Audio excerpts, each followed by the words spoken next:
đăng ký kênh để nhanh chóng nhận được thông báo về video mới nhất và nhanh nhất.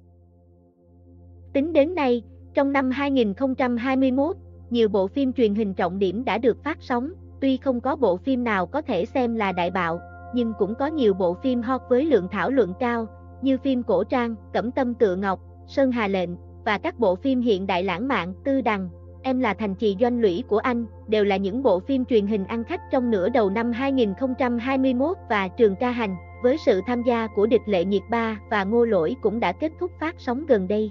Nhưng bộ phim này khi phát sóng không đạt được hiệu quả như mong đợi và lượng view sau khi kết thúc là dưới 3 tỷ view.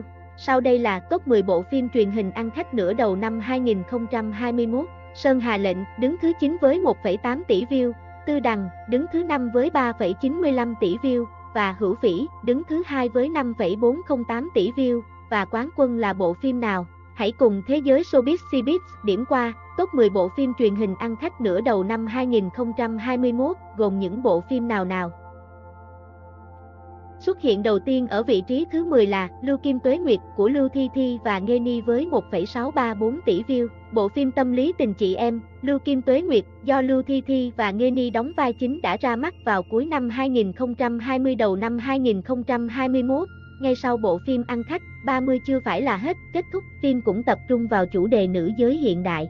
Mức độ chú ý khá cao và đánh giá cũng rất tốt. Cuối cùng thì lượng view khi hết phim đã vượt quá 1,6 tỷ view. Lưu Kim Tuế Nguyệt được chuyển thể từ tác phẩm cùng tên của nhà văn Diệt Thư, kể về đôi bạn thân Tưởng Nam Tôn, Lưu Thi Thi và Chu Tỏa Tỏa, Nghê Ni, hai cô gái sống ở Thượng Hải, tuy có hoàn cảnh gia đình và tính cách khác nhau nhưng cùng xinh đẹp và thông minh. Thuở thiếu thời, vì gia đình gặp cảnh éo le nên Tỏa Tỏa đã được gia đình Nam Tôn chìa tay giúp đỡ, từ đó đặt nền móng cho tình bạn bền bỉ của hai người. Sau khi bước vào đời, trong lúc Chu Tỏa Tỏa chìm nổi trong sự nghiệp, Tưởng Nam Tôn lại tiếp tục theo đuổi việc học hành và bắt đầu yêu đương. Từ đó, hai người đã nếm trải tất cả các hương vị của cuộc sống, dìu dắt nhau để có được những năm tháng vàng son của riêng mình. Phải nói câu chuyện về song nữ chủ rất tình cảm, tuyến tình bạn nhiều gai góc, các vai phụ cũng đều thể hiện tốt, diễn xuất rất tự nhiên, tương tác cũng rất xúc động, nội dung tinh tế, và nhịp điệu bộ phim cũng rất mượt mà, và phim cũng cho ra đời rất nhiều câu nói nổi tiếng, là một bộ phim đáng để xem. Ở vị trí tiếp theo, vị trí thứ 9 là Sơn Hà Lệnh của Chương Chiết Hạng và Cung Tuấn với 1,8 tỷ view. Hẳn ai cũng thấy lạ khi Sơn Hà Lệnh rõ ràng là hot như vậy, lại là một bộ phim cổ trang được xem là tiểu bạo trong nửa đầu năm 2021, sao lượt view lại chỉ đạt 1,8 tỷ view. Sơn Hà Lệnh được phát sóng độc quyền trên nền tảng Youku ở Trung Quốc. Hiệu suất phát lại của Youku luôn kém, không khá như Iki và Tencent. Tuy nhiên, Sơn Hà Lệnh lại hoạt động rất tốt trên các trang mạng nền tảng bên ngoài như YouTube, thậm chí còn có mức độ thảo luận cao trên Twitter, và rất được khán giả nước ngoài yêu thích như Việt Nam, Nhật Bản, Hàn Quốc, châu Âu và Mỹ. Sơn Hà Lệnh gây chú ý bởi vì chuyển thể từ tiểu thuyết Thiên Nhai Khách nổi tiếng của Grieg, một trong những truyện đam mỹ rất được yêu thích tại Trung Quốc. Phim xoay quanh tình cảm giữa hai nhân vật Chu Tử Thư, Chương Chiết Hạng và Ôn Khách Hành, Cung Tuấn, trên nền ân oán giang hồ, tranh đấu phe phái không hồi kết. Điểm đu băng của Sơn Hà Lệnh vẫn được duy trì ở mức cao với 8,6 điểm, là tác phẩm truyền hình đam mỹ được đánh giá cao nhất cho đến hiện nay vào năm 2021, được nhiều fan nguyên tác khen ngợi vì chuyển thể xuất sắc cốt truyện và bám sát vào nguyên tác, không có sự thay đổi quá nhiều, các sự thay đổi cũng rất tốt, bổ sung giải thích đầy đủ cho các tuyến nhân vật trong phim, khiến cho mối quan hệ giữa các nhân vật trở nên ác liệt và tình cảm hơn trong tiểu thuyết gốc, và quan trọng là sự tương tác của cặp đôi chính trong phim Cung Tuấn Chương Chiết Hạng quá tốt, khiến khán giả không thể rời mắt khỏi bộ phim. Thật bất ngờ khi bộ phim của Tần Lam và Vương Hạc Đệ Cuộc Sống Lý Trí lại đứng ở vị trí thứ 8 với 2,43 tỷ view. Bộ phim tình cảm này kết hợp các chủ đề về phụ nữ hiện đại, môi trường công sở, tình cảm chị em, không chỉ là một bộ phim tình cảm ngọt ngào thuần túy, cốt truyện cho ra rất nhiều bài học bổ ích và cũng có rất nhiều câu nói nổi tiếng được ra đời nhờ bộ phim. Thêm vào đó là Tần Lam và Vương Hạc Đệ, hai người đều rất đẹp trai đẹp gái, chơi miết chi lại tốt, rất có cảm giác couple. Cuộc Sống Lý Trí kể về chuyện tình yêu giữa Kỳ Hiểu, Vương Hạc Đệ và Thẩm Nhược Hân, Tần Lam, cả hai làm việc tại một công ty danh tiếng và có CEO là người đàn ông tài năng. Nhược Hân gặp khá nhiều khó khăn trong thời điểm ban đầu vì cô bị phó chủ tịch làm khó dễ công việc. Tuy nhiên, cô nhanh chóng có được một vị trí cao trong công ty nhờ vào sự cố gắng cũng như quyết đoán, vị trí trực thuộc bộ phận pháp luật. Chuyện công việc gây biết bao áp lực cho cô hàng ngày chưa giải quyết xong thì cô vô tình vướng vào chuyện tình giữa hai người đàn ông là vị sếp độc đoán và tràn trợ lý tin cậy. Vị trí thứ 7 thuộc về bộ phim Trường Ca Hành của Địch Lệ Nhiệt Ba và Ngô Lỗi với 2,922 tỷ view. Bộ phim cổ trang Trường Ca Hành với sự tham gia của Địch Lệ Nhiệt Ba và Ngô Lỗi là bộ phim truyền hình gây chú ý và có độ thảo luận cao nhất trong tháng 4. Tencent đã thực hiện rất nhiều hoạt động marketing cho bộ phim này. Nếu bạn nhìn vào quy mô sản xuất và dàn diễn viên tham gia, thì hiệu ứng phát sóng của Trường Ca Hành thực sự không được như mong đợi. Sau khi tập cuối của bộ phim được phát sóng, lượt view tổng kết lại chưa đến 3 tỷ view. Đây là khoảng cách khá xa so với người tiền nhiệm phát sóng trước nó là Cẩm Tâm Tựa Ngọc. Trường Ca Hành được chuyển thể từ tác phẩm truyện tranh cùng tên của tác giả Hạ Đạt. Đường Vũ Đức năm thứ 9. Cung đình có biến, Vĩnh Ninh quận chúa Lý Trường Ca, Địch Lệ Nhiệt Ba, may mắn trốn thoát, chạy đến U Châu cầu viện. Trên đường, Trường Ca tình cờ gặp được Đặc Cần A Sử Na Chuẩn, Ngô Lỗi, hai người không đánh không thân, dần dần nảy sinh cảm giác anh hùng tương tích. Nàng ẩn náu bên cạnh thái thú công Tôn Hằng, giúp hắn chống lại thế lực xâm nhập của quân Thảo Nguyên, lại không ngờ tướng lĩnh quân địch chính là người quen của Tần Chuẩn A Sử Na Chuẩn. Trường Ca kinh ngạc đau lòng, cố gắng toàn lực chống lại A Sử Na Chuẩn. Trường Ca vì đại cục mà chấp nhận làm tù binh bị áp giải đến Thảo Nguyên, lại không ngờ biết được Đại Khả Hãn còn có dã tâm khác. A Sử Na Chuẩn vì cứu Trường Ca không ngại trở thành kẻ địch của Đại Khả Hãn, nhưng hai người sau đó lại mỗi kẻ một nơi. Tuy có nhiều ý kiến khen chê khác nhau nhưng Trường Ca Hành vẫn là một bộ phim đáng xem. Việc quay phim rất cẩn thận và tình tiết trôi chảy, diễn giải tính cách nhân vật của Địch Lệ Nhiệt Ba và Ngô Lỗi được đón nhận, nhưng thật không may cảm giác couple của cả hai lại không đủ mạnh. Cặp đôi chính đã bị chemistry của cặp đôi phụ trong phim là Triệu Lộ Tư và Lưu Vũ Ninh đánh bại.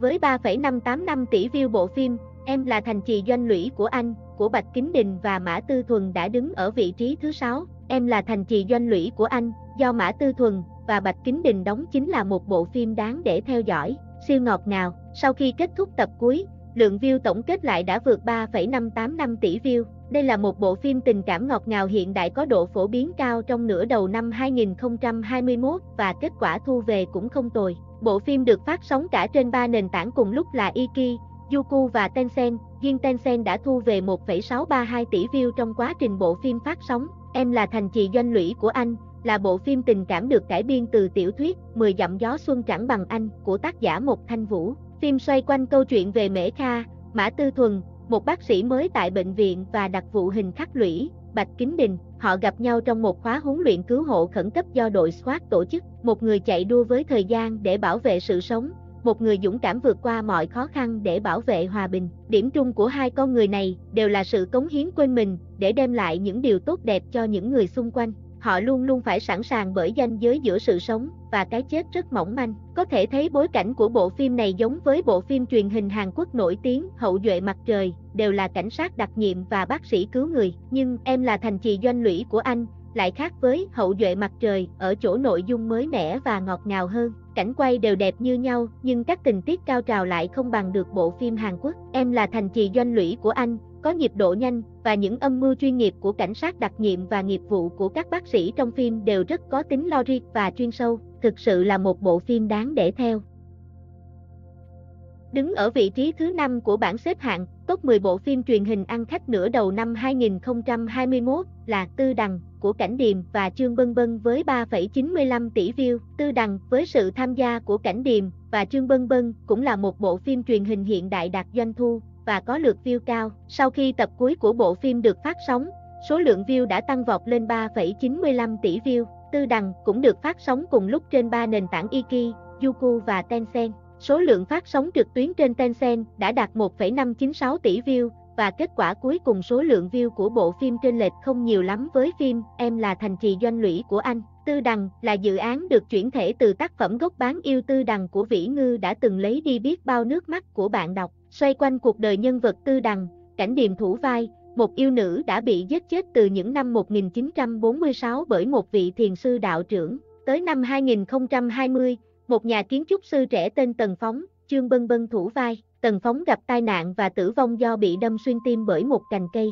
Đây cũng chính là thời khắc định mệnh của cuộc đời Tần Phóng khi máu chảy ra từ tim anh lại làm thức tỉnh ma nữ Tư Đằng đã ngủ vùi mấy chục năm về trước. nhưng Tư Đằng bị mất đi phần lớn phép thuật và sức mạnh, trở thành một bán yêu. Cô quyết tâm đi tìm chúng lão đạo sĩ năm xưa báo thù, nhưng lại gặp phải tình huống cảnh còn người mất, kẻ thù đã mồ yên mã đẹp. Tư Đằng biết trả thù ai, nàng khống chế Tần Phóng làm theo mình xúi dục để chuẩn bị ván cờ báo thù tiếp theo. Tần Phóng trăm phương ngàn kế muốn thoát khỏi Tư Đằng, nhưng trên con đường báo thù rối như tơ vò, hắn dần dần phát hiện vận mệnh của mình đã sớm được an bài từ hơn 70 năm trước. Mặc dù khi nghe tin bộ phim được chuyển thể đã có rất nhiều fan hâm mộ nguyên tác mong chờ bộ phim được phát sóng, nhưng mọi người vẫn giữ thái độ do dự, bởi vì đề tài giả tưởng không dễ quay. Cảnh Điềm và Trương Bân Bân mới đầu cũng không tạo được nhiều cảm giác couple, mọi người đều không mong đợi sẽ có chemistry bùng cháy giữa hai người, nhưng không thể ngờ được khi bộ phim được phát cảm giác couple chemistry của Trương Bân Bân và Cảnh Điềm lại rất tốt. Ngoài việc bám sát nguyên tác và cách cảnh quay đẹp, có thể nói chemistry giữa hai người cũng là một yếu tố quan trọng thu hút thêm được rất nhiều người xem,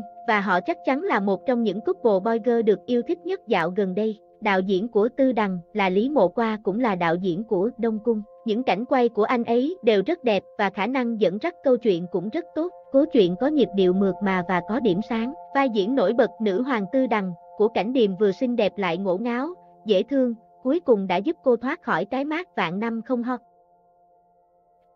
Ở vị trí thứ tư là Cẩm Tâm Tựa Ngọc của Trung Hán Lương và Đàm Tùng Vận với 4,79 tỷ view. Bộ phim cổ trang Cẩm Tâm Tựa Ngọc của Trung Hán Lương và Đàm Tùng Vận đóng vai chính chắc chắn là một trong những bộ phim truyền hình được thảo luận và chú ý nhất nửa đầu năm 2021. Số view của bộ phim đã vượt mốc 1 tỷ view chỉ trong tuần công chiếu đầu tiên, và nó đã tăng vọt lên 4,79 tỷ sau khi tập cuối của bộ phim được phát sóng. Cẩm Tâm Tựa Ngọc chuyển thể từ tiểu thuyết Thứ Nữ Công Lược của Chi Chi, kể về thập nhất nương, Đàm Tùng Vận, một tiểu thư trâm anh đài cát nhưng không may bị gả vào nhà của vương gia Từ Lệnh Nghi, Trung Hán Lương. Hai người cưới nhau vì nghĩa vụ với gia tộc chứ không hề có chút tình cảm gì với nhau. Thế nhưng vì sự đáng yêu, ngay thẳng chính trực của thập nhất nương mà dần dần Từ Lệnh Nghi nảy sinh tình cảm với cô lúc nào không hay. Với sự quan tâm đầy ôn nhu của phu quân nàng, thập nhất nương cũng dần bị cảm hóa, và từ đó cả hai chia sẻ tình cảm cho nhau nhiều hơn. Cốt truyện của bộ phim hơi giống với Minh Lan truyện của Triệu Lệ Dĩnh. Sau khi bộ phim phát sóng nhận được rất nhiều ý kiến trái chiều. Fan tiểu thuyết cốt chê bai bộ phim thay đổi quá nhiều, tranh giành, đấu tranh trong tiểu thuyết chiếm tỷ lệ phần lớn của truyện, nhưng trong phim các tình tiết này lại bị giảm đi, biến bộ phim gia đấu thành một bộ phim Mary Sue phiên bản truyền hình, Ngọt Sủng. Đứng thứ ba là bộ phim Ở Dễ của Quách Kỳ Lân và Tống Rật với 5,33 tỷ view. Ở Dễ cũng là bộ phim truyền hình có trang phục rất bắt mắt trong năm 2021. Mức độ nổi tiếng trong thời gian phát sóng đã vượt qua cả sự mong đợi của nền tảng Iki. Cuối cùng, số lượt view thu về khi bộ phim gần kết thúc đã vượt 4,356 tỷ view. Trên Weibo các cuộc thảo luận và bàn tán về bộ phim nhiều đến đáng sợ. Chắc chắn đây là một trong những bộ phim cổ trang nhất định phải xem vào năm 2021. Ở Dễ được chuyển thể từ tiểu thuyết cùng tên của tác giả Phẫn Nộ Đích Hương Tiêu, kể về một ông trùm đầu tư tài chính tên Ninh Nghị, Quách Kỳ Lân, bỗng xuyên không về thời cổ đại và trở thành tràng dễ vô dụng, bất tài của nhà buôn vải họ Tô. Anh quyết định sống một cuộc đời buông thả, lười biếng sau khi đã quá chán nản mệt mỏi với việc kinh doanh đầu tư, và rồi bệnh nghề nghiệp đã khiến anh không thể bỏ mặc việc kinh doanh và dần làm nên việc lớn khiến bao người trầm trồ, ngưỡng mộ. Đây được xem là một câu chuyện có nhiều nhân vật, các mối quan hệ phức tạp, bố cục vĩ mô. Phiên bản của bộ phim chỉ là một phần của tiểu thuyết, nhiều cốt truyện và bối cảnh nhân vật đã được chuyển thể, và có nhiều nhân vật vẫn chưa được xuất hiện. Kết thúc phần 1 của phiên bản phim truyền hình đã để lại một sự hồi hộp lớn, hy vọng rằng phần 2 sẽ mau chóng được khởi quay. Bộ phim cổ trang Hữu Phỉ do Triệu Lệ Dĩnh và Vương Nhất Bác đóng chính đã được phát sóng vào cuối năm 2020 đầu năm 2021. Mặc dù lượng view cuối cùng đã đạt 5,408 tỷ và xếp ở vị trí thứ 2, nhưng trên thực tế, Hữu Phỉ cũng giống như Trường Ca Hành, đó là một sự thất bại, dựa vào sự nổi tiếng của các diễn viên và lưu lượng để tạo ra chủ đề cao. Trên thực tế, nó không được công nhận nhiều lắm, và kết quả thu về cũng không được như mong đợi. Triệu Lệ Dĩnh đã tham gia đóng nhiều phim truyền hình nữ chính và lượng view của các bộ phim đó đều đạt mức trên 10 tỷ view. Con số 5,408 tỷ view của Hữu Phỉ thực là không đủ để nhét kẽ răng cho cô ấy. Hữu Phỉ được chuyển thể từ tiểu thuyết cùng tên của tác giả Piết, xoay quanh cuộc đời con gái chủ trại thổ phỉ, Chu Phỉ. Triệu Lệ Dĩnh, Chu Phỉ từ nhỏ ngoài việc sống cùng gia đình, luyện võ và vui chơi cùng bạn ra thì nàng chưa từng phải lo nghĩ điều gì. Thế nhưng tai họa bắt đầu ập đến với cô cũng như trại thổ phỉ của cha mình trong một lần xuống núi làm nhiệm vụ, chẳng may giữa đường bị quan quân vây giết, chỉ còn nàng và một tiểu thư thoát được. Từ đây các biến cố liên tục xảy ra và Chu Phỉ bị cuốn vào những âm mưu, ân oán giữa các phe phái, gia tộc. Nàng và chàng thiếu niên Tạ Duẩn, Vương Nhất Bác cùng nhau trải qua những khó khăn cực khổ, cùng nhau trưởng thành, trở thành anh hùng của thời đại và đồng thời là danh giao một thời. Ban đầu nó được chào hàng là một bộ phim cổ trang giang hồ võ hiệp, nhưng có vẻ như nội dung và các cảnh đánh nhau trong phim vẫn chưa thể đạt đến được tầm quảng bá của nó, và các cảnh tình cảm của nam nữ chính được nhận định là không đủ ngọt, và có nhiều cảnh giải đường còn không đúng chỗ, cuối cùng khiến nhiều người phải bỏ phim không xem hết. Và hạng nhất của bảng xếp hạng top 10 bộ phim truyền hình ăn khách nửa đầu năm 2021 là bộ phim Đấu La Đại Lục của Tiêu Chiến và Ngô Tuyên Nghi với 5,446 tỷ view. Thật ra bộ phim này nên đạt được số view cao hơn, lúc đầu phát sóng cũng là đổ bộ bất ngờ khiến cho khán giả không kịp phản ứng. Tencent cũng không dám marketing tuyên truyền phim quá mức, Tiêu Chiến nam chính của bộ phim cũng không dám quảng bá nhiều cho phim, chỉ dựa vào danh tiếng và độ nổi tiếng của Tiêu Chiến mà âm thầm gây được sự chú ý, đạt được thành tích cao mà thôi. Đấu La Đại Lục là bộ phim chuyển thể từ tiểu thuyết nổi tiếng cùng tên của tác giả Đường Gia Tam Thiếu, kể về Đường Môn, đệ tử Đường Tam, Tiêu Chiến, do học trộm tuyệt học nội môn mà bị Đường Môn truy sát, nhảy xuống vách núi để tỏ ý chí, nhưng lại phát hiện mình xuyên qua một thế giới khác. Từ đây, Đường Tam từng bước tu luyện võ hồn nhằm diệt trừ lực lượng tà ác nhất Đấu La Đại Lục để báo thù giết mẹ, trở thành người mạnh nhất Đấu La Đại Lục. Vì trước đó đã có nhiều trường hợp chuyển thể từ tiểu thuyết tiên hiệp huyền huyễn đều thất bại như